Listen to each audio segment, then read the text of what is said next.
Welcome to the news at 7:30. Making the headlines tonight, medical practitioners charged to adhere to government directive of making sure that women give birth in government-owned hospitals for proper medical care. State government says it will continue to arrest and prosecute dubious market heads who siphoned government funds. FCT High Court restrained Senate President Seraki from declaring Senator Babia's seat vacant. Flood from heavy monsoon rain in southern India has killed at least 73 people and 85,000 displaced. My name is Chidima Oranwan. Now the news in detail. The landmark achievement of the Caring Family Enhancement Initiative CAFE in human capital development have been described as one of the major backbones in the re-election breakthrough of the All Progressives Grand Alliance APGAR.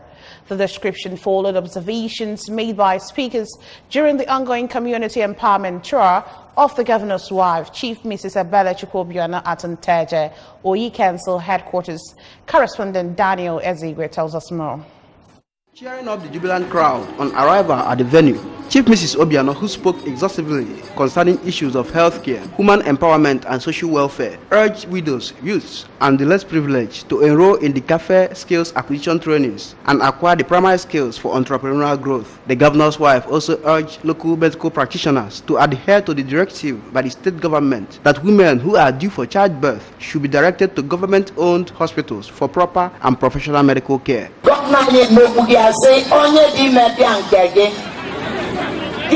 Refer to the government hospital for Jonathan Netanya and the and I got Pogo Basalia. So Bigo Medania, Konya Bonapotaka, Moya Zelemona Fine, and Copelo Mwaka Zelede now.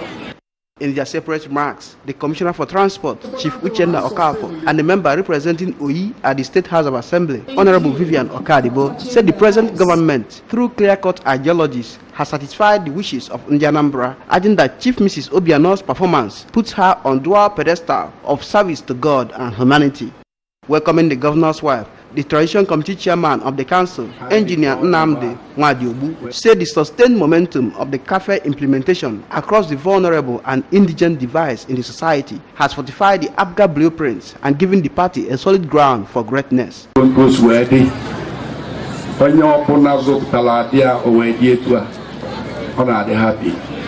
proud of her when I can hear it. The tour climaxed with the planting of the Millennium Flower Tree, as well as presentation of gifts by the governor's wife. Meanwhile, the Dunukofia local government area also took its turn of the governor's wife's visit, where she pledged continuity in her humanitarian service benefits to the people. Commending Anambra for their doggedness during the November 17 gubernatorial election in the state, Chief Mrs. Obiano noted that the landslide victory of the present regime was an honest answer of a people whose belief in the truth cannot be swayed by material things. I wait to leave by where Bianetefa, Papa, where Mama Nata, and Walunga Mefa, or you. I Bumosikapa, I Bumapa. Earlier, the Transition Committee Chairman of the Council area, Chief Uchenna Umerie, said Chief Mrs. Obiano's spoken actions are clearly manifested in her immense goodwill as a godly woman.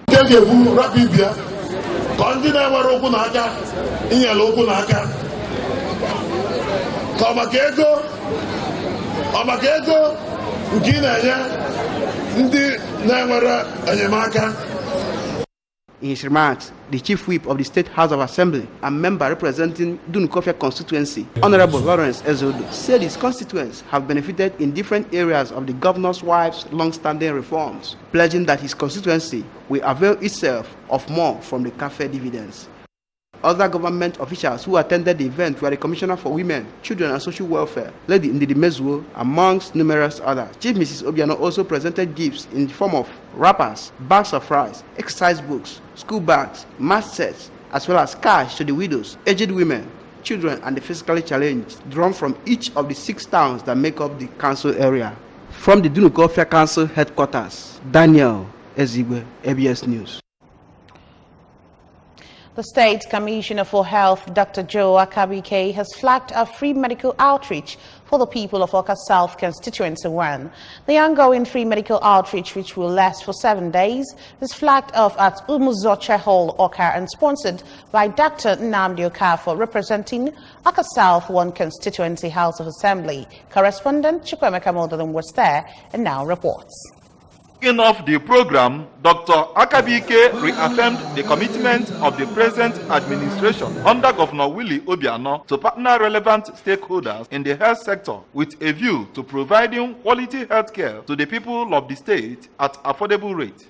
Dr. Akabike described the free medical services as one that is in line with the Anambra State Health Insurance Scheme that Governor Obiano has put in place to enable the people get quality healthcare services at low cost. And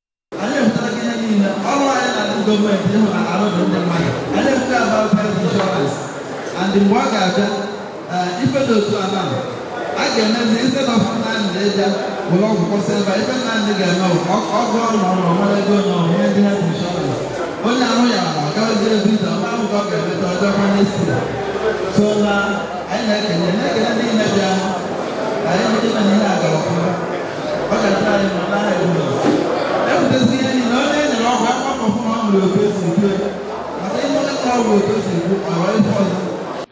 Addressing the gathering, the benefactor, Dr. Nnamdi Okafor, explained that over 12,000 persons living with different ailments will benefit from the program, which is geared towards addressing the medical needs of his constituents, especially the indigent and less privileged ones. Dr. Okafor, who revealed that the program will cover all the villages that make up Awka South 1 constituency, assured his constituents that their health will remain his priority, since there cannot be meaningful development in a society when the health of the people is in serious jeopardy.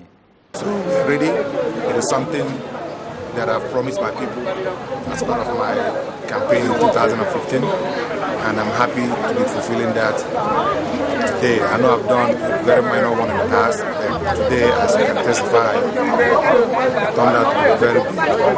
And this is just the flag of the day. We're doing it here at this location in such a hall today. And tomorrow is going to be the second venue at Umuogun Village Hall. We have it for a total of 7 days at different locations of venue. On his part, the Chief Medical Director, Chukwemeka Odumegwu Ojukwu University Teaching Hospital, Awka, Dr. Basil Nwankwo, said that they decided to partner Dr. Okafor in his drive to give his people quality healthcare services because the people's health is also their priority.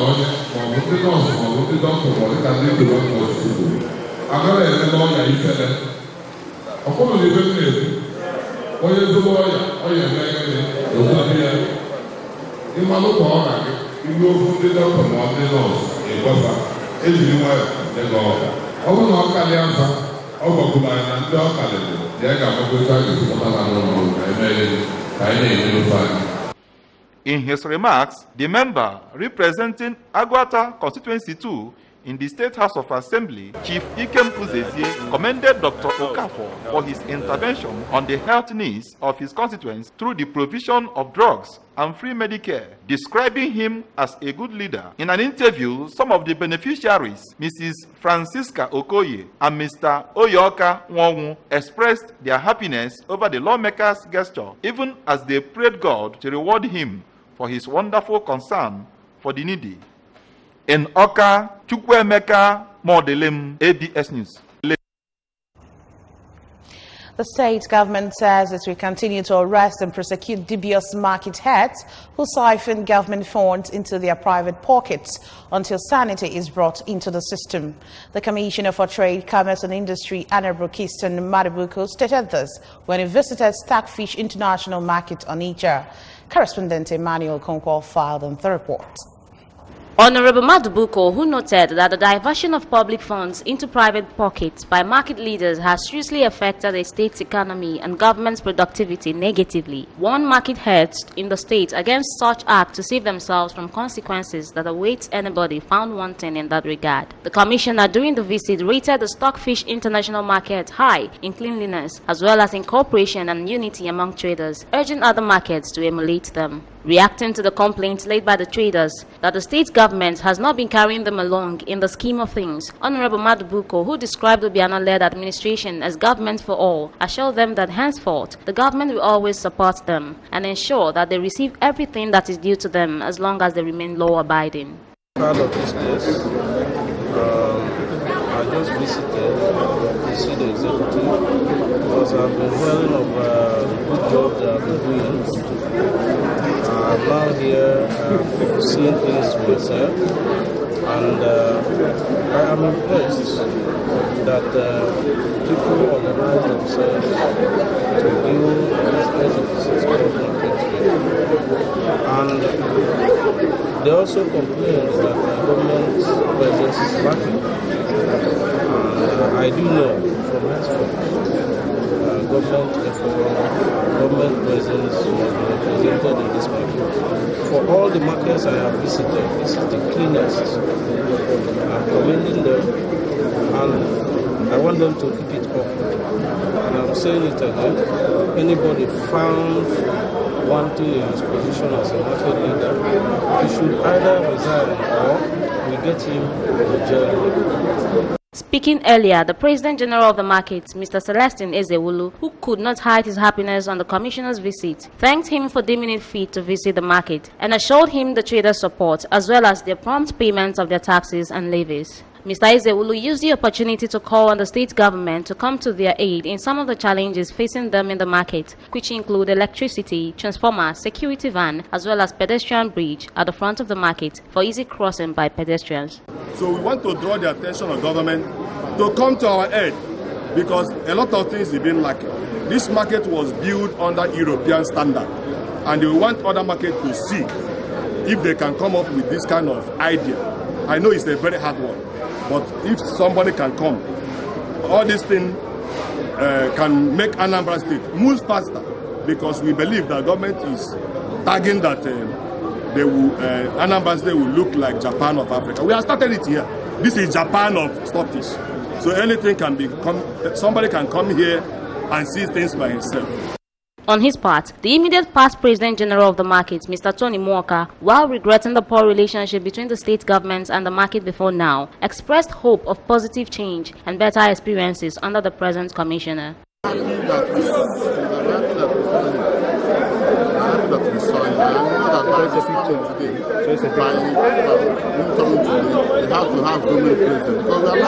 lack government presence in this market. But from whatever we did, government did not show anything. The commissioner, in company of the market executives, later inspected the market. The Commissioner for Women and Children Affairs, Lady Ndedemezue, said Governor William Obiano will continue to partner groups, organizations and individuals that will help to better the lives of the poor and vulnerable in the state. The Commissioner made this known during the training of the Cash Transfer Facilitators, CTF and DEX officers of the Conditional Cash Transfer Unit, Anambra State, on the dynamics of the new re-enrollment exercise held in Aka. Correspondent Chibuzo Okoye filed on the report. Flagging off the exercise, Lady Mezue, represented by the Director of Rehabilitation in the Ministry, Mr. Jude Wakeme, said that the state government is passionate and committed to the welfare and well-being of the poor, the downtrodden, and the vulnerable in the state, which made it to continually pay the state counterpart fund to the federal government for Anambra to benefit in the exercise. The Commissioner revealed that the increase in the number of beneficiaries of the scheme in the state lies on the strategic steps the Obiano administration has taken so far and appealed to the cash transfer facilitators to always ensure that the money gets to the real people it is meant for. She assured them that his administration is working out modalities to motivate them for improved services in the state. Only 6 days we are choosing. Anambra is one of them. That shows the commitment of the government. Before you say anything, he is there. Selection of the household, everything. The government gave it to the communities and the cash transfer unit to make sure that the beneficiaries must be the poorest of the poor, not business as usual. According to the Monitoring and Evaluation Officer, National Cash Transfer Office Abuja, Mrs. Mabel Onyekachi, the re-enrollment exercise, among other things, will help to correct errors of inclusion for payments to households who are relatively better off than those who are the poorest and most vulnerable in the community, and noted that they are now applying Proximis test (PMT) in their enrollment scheme to identify the poorest and most vulnerable households on their social register. To testify or have given their success stories on how far they have been alleviated out of poverty, because this is really to touch the lives, especially our nutritional level, to improve the nutritional level of the beneficiaries. The head, State Cash Transfer Unit, Mr. Ralph Enukora, said that the training was to acquaint them with the new mode of payment to the beneficiaries, as the World Bank was not satisfied with the payment of cash direct to the beneficiaries. Hence, the introduction of the electronic payment, and revealed that Anambra West, Ayamelum, Orumba South, Oka North, Ihiala and Dunkofia local government areas will be their pilot council areas for the exercise, even as he praised Governor William Beno for being the first governor in the Southeast region to pay the counterpart fund to the federal government. It's one of the social investment programs introduced by the federal government, welcome and facilitated by our amiable government in this state, in order to teach the cash transfer facilitators the new method of enrollment. That is why we are here. The conditional cash transfer is one of the federal government's social investment programs that is aimed at improving the living standard of the poorest of the poor and the vulnerable in the society. However, 3,122 in Anambra have benefited in the previous enrollment of this size, while 7,656 in Anambra have been captured in the re-enrollment scheme of the size. An FCT High Court sitting in Buhari has restrained Senate President Bukola Saraki from declaring the seat of former minority leader of the Senate, Godswill Akpabio, vacant. Justice Othman Musa on Wednesday also ordered Saraki not to impede Senator Akpabio's access to the Senate building or take any action aimed at overreaching his privileges and rights as a senator, pending the determination of the originating summons of the applicant. Justice Musa ordered service of the originating summons and all the processes on Saraki through either the clerk of the National Assembly, clerk of the Senate, or other clerk or reasonable staff of the National Assembly at the Assembly complex. The orders were made after an ex parte application by Akpabio's lawyers seeking to stop moves to declare his seat vacant following his defection from the opposition People's Democratic Party to the ruling All Progressives Congress. The suit has been adjourned to August 29th for further hearing. Report says flooding caused by heavy monsoon rain in the southern Indian state of Kerala has killed at least 73 people, shut down an airport and displaced more than 85,000 people. The state government said many of those who died were crushed under debris caused by landslides. The Cochin International Airport, one of India's busiest, has been shut down until 18th of August due to the flooded runway. India's Meteorological Department has issued a red alert in the state. Rescue operations are underway and the federal government has sent additional forces to assist local efforts. Chief Prime Minister Pinarayare Vijaya, who said that they are witnessing something that had never happened before in the history of Kerala, noted that almost all dams are now opened. He added that the failure of the state government of neighboring Tamil Nadu to release water from a dam had made the situation worse. Schools in all 14 districts of Kerala have been closed down and some districts have banned tourist sites and safety concerns. And tonight on Sports News, Nigerian Super Eagles today dropped by one spot to 41st position in the new ranking formula adopted by World Football Governing Body FIFA. In the ranking table published on FIFA website, Nigeria garnered 613 points in August, placing it sixth on the continental stage behind Senegal, Congo DR, Ghana, Morocco and Cameroon. On the global scene, France climbed to the summit of a much-changed world ranking in the first edition of the Global Ladder since the new ranking formula took effect. France, up from its sixth position, provided headline news as they have reclaimed the pole position for the first time in over 16 years, returning to a spot they held last in May 2002. And just before we go, a quick reminder that you can follow news and programs from any part of the world by logging on to our website, www.absradiotv.com. You can also like us at www.facebook.com/ABS Radio Television. Follow us also on Twitter and Instagram at ABS Radio TV. Now the recap of our major stories. Medical practitioners charged to adhere to government directive of making sure that women give birth in government-owned hospitals for proper medical care. The state government says it will continue to arrest and prosecute dubious market heads who siphon government funds. FCT High Court restrained Senate President Saraki from declaring Senator Akpabio's seat vacant. And on the foreign scene, a flood from heavy monsoon rains in southern India has killed at least 73 people and 85,000 displaced. And that's the size of our package tonight. Thank you so much for watching. My name is Chidima Arangwa. Do have a wonderful night rest.